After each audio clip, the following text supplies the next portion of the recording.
Change your perspective on design with a sense of city living. Metal and concrete, hard edges, all are part of the city, and so is commerce. Kate has some really cool commerce-inspired buttons to show us. I do. Buttons made of coins, Katie. I love these. I love them too. You know, I collected coins from a very little girl with my granddad, and I've always loved them. And I thought, why not showcase them in buttons? Right, well, let's take a look at these buttons here that you've brought.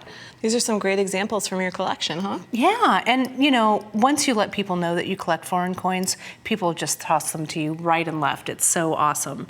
And you can see, you can use them for a lot of different ways. You can just embellish just on a jacket, or you can use it as a closure like I did in that bracelet. Yeah, that's so pretty, I like it. All right.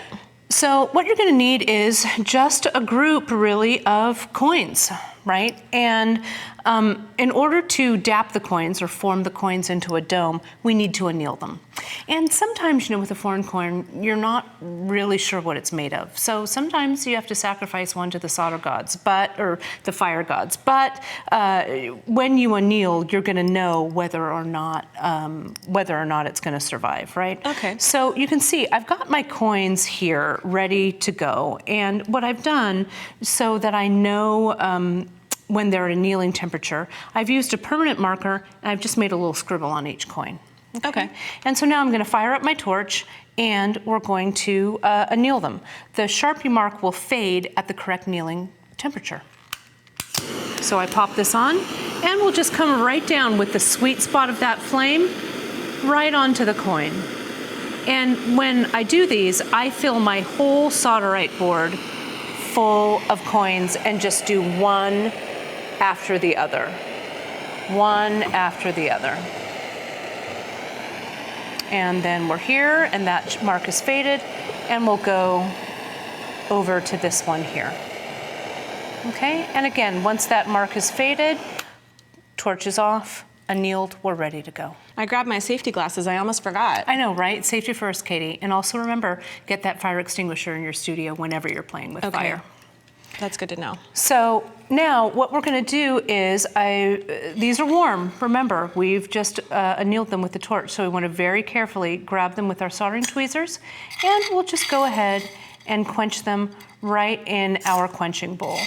Now, once they're quenched, they are ready to work with. I love that little sizzle noise that happens with those, right? So now they're ready to dap. And I've got my coin here, and I've pre-dapped it just a little bit, but you slide it right into your dapping block. You must use a metal block, okay? A wood block isn't gonna form correctly. Is that because the coins are thick? Well, they're thick and they're metal. I mean, they're kind of tough to work, and so it's better to have a metal on metal connection to really get that nice dome. Okay. So you're just gonna come in, you'll put your dap kind of gently here on the coin, and we're just gonna give it some taps. And as you're tapping, I kind of sometimes move the coin a little bit in the well to make kind of an even dap all the way around. Now, we don't want to be too heavy-handed because we don't want to obliterate the pattern on the coin. Right. So sometimes it's necessary to bring this back into onto your solderite board, anneal it a second time, and then come in and dap it a second time. Okay, so you're kind of moving gently through this process. You are, because, you know, the coins are so beautiful, we don't want to obliterate any of that, you know, pretty texture on the front of that coin. Okay. Okay, so once you have your coin as dapped as you'd like it, and you could have a shallower dap or a more domed dap, whatever works for you. I've cleaned the inside with just a little bit of sandpaper there to take care of any fire scale or fire stain. And we need a shank for this button. Right. So you can use really any gauge wire between like 16 gauge and like 12 gauge, okay? And that's what I have here, is about a 12 gauge wire. And I'm gonna come in and I'm just gonna cut, I'm gonna make a nice little flush cut with my heavy duty flush cutters there. And then I'm gonna come around and cut away the ring about 3/4 of the way around. So you have a shank on your button that has a little opening in it. That makes sense. Okay. I mean, if you were making the full jump ring shape, then it would get bent out of shape when you open it. Yeah, and it wouldn't have a really good contact point. This way it has those two little feet are just gonna go right into in that there. button. And you're making sure that you cut those with the flush side. A nice flush cutter, right. And if you need to, you can use a file to file those so that's nice and flush, so your joint is flush and ready to go. So I've got a ring already here in my third hand, and this is when it can be a little, I don't know, sometimes a little aggravating with your soldering. So you just kind of need to, I grab this ring. I've put, though, before I put it down in there, I've used some paste solder, easy paste solder here. And I like paste for this because paste really stays where you put it. Right? So I put it on the end of each of these little prongs, and I'm going to give myself one little spray of a spray flux to kind of help that lessen the instance of fire scale and really help that solder to flow. Now I come down with my soldering tweezers, or with the tweezers in my third hand, and I really want to make sure that I've got a nice connection.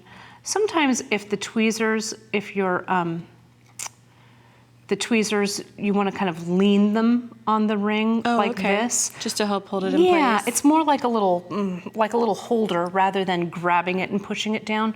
The weight of this tweezer really helps to make that contact point between the two. And gravity is your friend. it is in this case, and we really want to make sure that that ring is sitting up and those tweezers are down on it. And now I think we're ready to solder. So get those glasses on, and I'm going to just come in with the tip of my torch. And again, it's that sweet spot of the flame, Katie, that I come in with, and I'm just going to start to heat very gently. And as I get a little bit closer, yeah, you're going to see that sizzle of that solder, and then I'm going to just come in as everything dries. You're going to see the solder smoke a little bit, and then you're going to see, there we go. Can you see that flow? Yes. Easy, Nice. easy. And there it is. And that's all there is to it. The great thing about these coins and using this copper is that it takes a lot of heat, so that even if you're a little bit unsure and you're like, oh my gosh, how do I know it's soldered? Yeah, you're not going to melt it. I'm going to grab it here, and let's go ahead and quench. Yes, look at that. Yay, it stayed. It stayed, right? And it's on there. And so now you can pickle this if you want. You know, a lot of times I just get like a little scrubby pad and kind of scrub things a little bit. You can drop it in an antiquing solution of your choice, throw it in a tumbler. Really, the sky's the limit with what you do next with these. Well, it's a great way to experiment with finishing, right? Yeah. Because you could get a lot of different effects depending on what you decide to do. Yeah, it's great for a lot of different patinas. Nice. So then do you put any kind of sealant or anything on this, or is it?